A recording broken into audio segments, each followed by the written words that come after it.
Mr. Chief Justice, my friends, on each National Day of Inauguration since 1789, the people have renewed their sense of dedication to the United States. In Washington's day, the task of the people was to create and weld together a nation. In Lincoln's day, the task of the people was to preserve that nation from disruption from within. In this day, the task of the people is to save that nation and its institutions from disruption from without. To us, there has come a time, in the midst of swift happenings, to pause for a moment and take stock, to recall what our place in history has been, and to rediscover what we are and what we may be. If we do not, we risk the real peril of isolation. The real peril of inaction. Lives of nations are determined not by the count of years, but by the lifetime of the human spirit. The life of a man is 80 years and 10, a little more, a little less. The life of a nation is the fullness of the measure of its will to live. There are men who doubt this. There are men who believe that democracy as a form of government and a frame of life is limited or measured by a kind of mystical and artificial fate, that for some unexplained reason, tyranny and slavery have become the surging wave of the future, and that freedom is an ebbing tide. But we Americans know that this is not true. 8 years ago, when the life of this republic seemed frozen by a fatalistic terror, we proved that this is not true. We were in the midst of shock, but we acted. We acted quickly, boldly, decisively.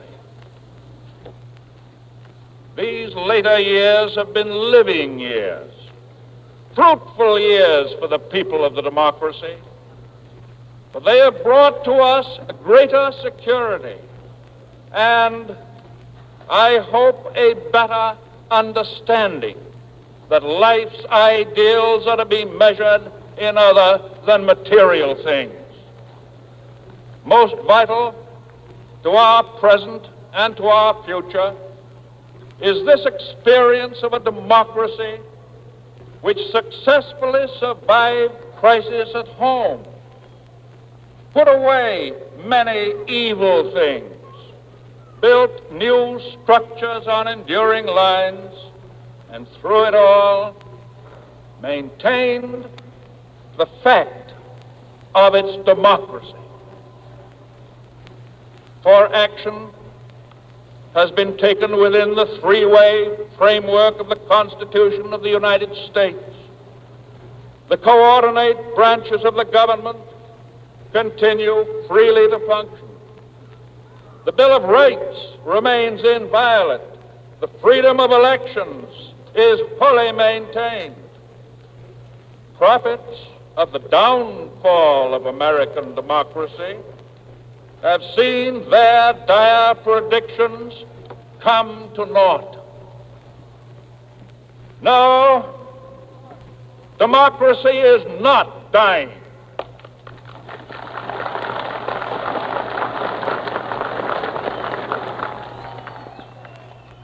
We know it because we've seen it revive and grow. We know it cannot die because it is built on the unhampered initiative of individual men and women joined together in a common enterprise, an enterprise undertaken and carried through by the free expression of a free majority.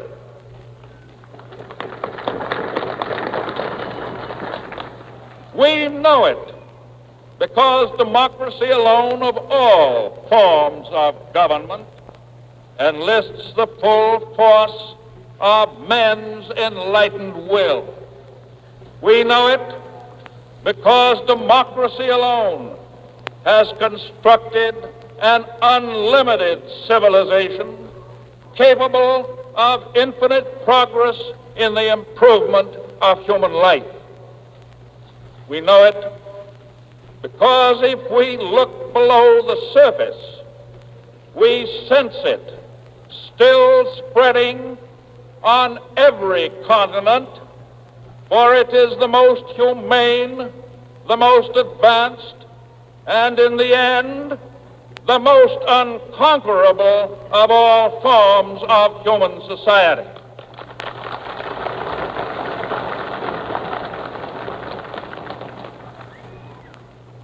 A nation, like a person, has a body that must be fed and clothed and housed, invigorated and rested in a manner that measures up to the standards of our time.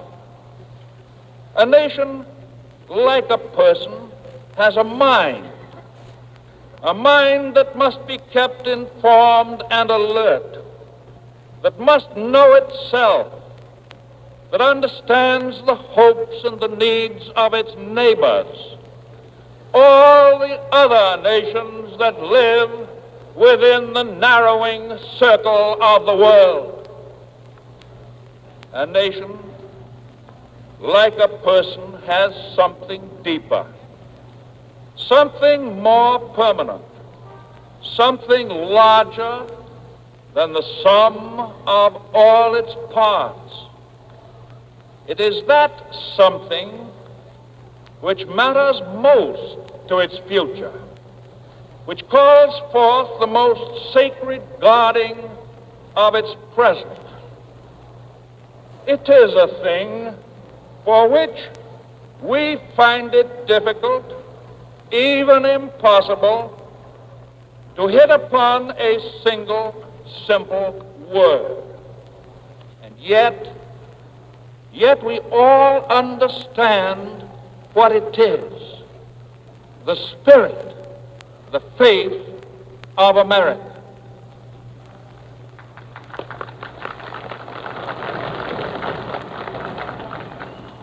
It is the product of centuries.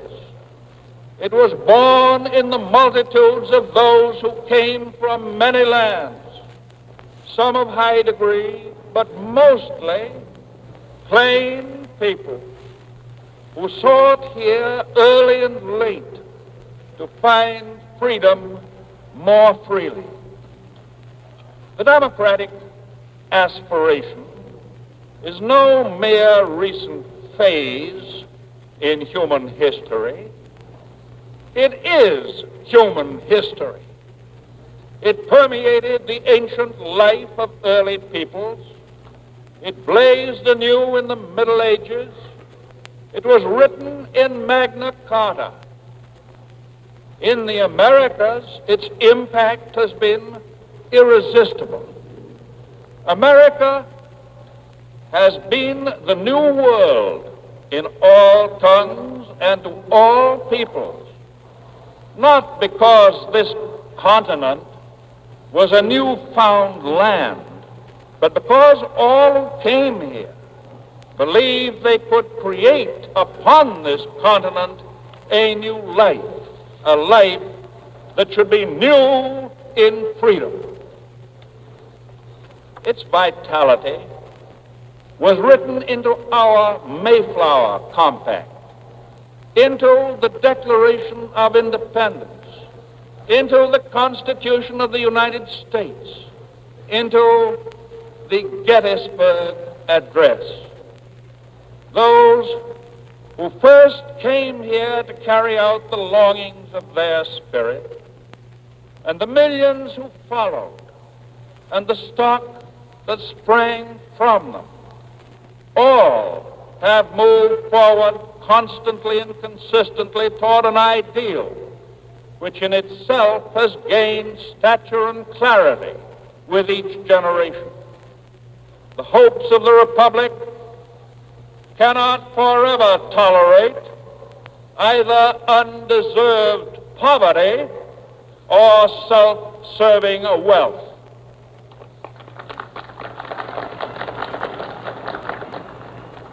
We know that we still have far to go, that we must more greatly build the security and the opportunity and the knowledge of every citizen in the measure justified by the resources and the capacity of the land. But it is not enough to achieve these purposes alone. It is not enough to clothe and feed the body of this nation, to instruct, to inform its mind, for there is also the spirit. And of the three, the greatest is the spirit. Without the body and mind, as all men know, the nation could not live.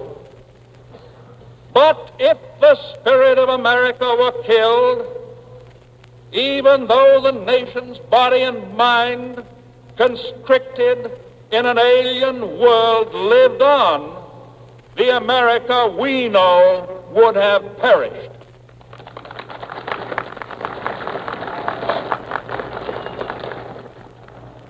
That spirit, that faith, speaks to us in our daily lives in ways often unnoticed because they seem so obvious. It speaks to us here in the capital of the nation. It speaks to us through the processes of governing in the sovereignties of 48 states. It speaks to us in our counties, in our cities, in our towns, and in our villages. It speaks to us from the other nations of the hemisphere and from those across the seas, the enslaved as well as the free. Sometimes we fail to hear or heed these voices of freedom because to us the privilege of our freedom is such an old, old story. The destiny of America was proclaimed in words of prophecy spoken by our first president in his first inaugural in 1789.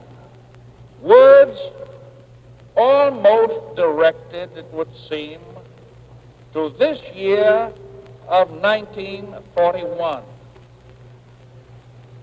The preservation of the sacred fire of liberty and the destiny of the Republican model of government are justly considered, deeply, finally staked on the experiment entrusted to the hands of the American people.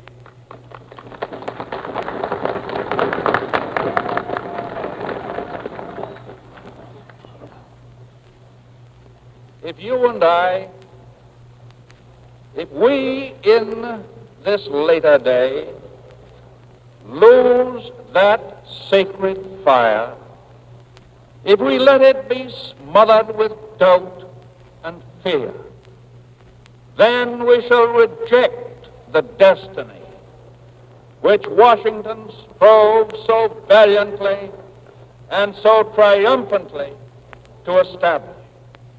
The preservation of the spirit and faith of the nation does and will furnish the highest justification for every sacrifice that we may make in the cause of national defense.